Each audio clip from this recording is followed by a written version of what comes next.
Hi friends, இது பாருங்கள், காலை வணக்கம். இது பிரண்டை. ஓகேயா? வயிற்று வலி, வாய்வு, பொறுமல் இந்த மாதிரி இதுக்கெல்லாம் பிரண்டை சட்னி ரொம்ப நல்லது. நம்ம வாரத்தில் 2 நாள் 3 நாள் இந்த பிரண்டை துவையலோ சட்னியோ செஞ்சு சாப்பிட்லாம். இட்லி தோசைக்கு சாப்பிட்லாம். கஞ்சி வச்சு குடிக்கலாம் தொட்டுக்க.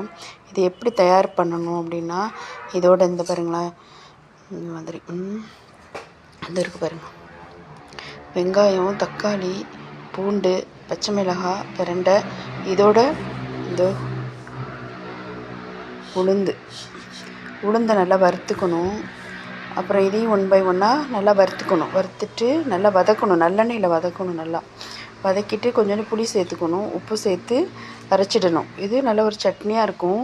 தோசைக்கு இட்லிக்கெல்லாம் நல்லா தொட்டுக்கலாம். அதே சமயம் நம்ம கஞ்சி வைக்கிறோம்ல, அந்த கஞ்சி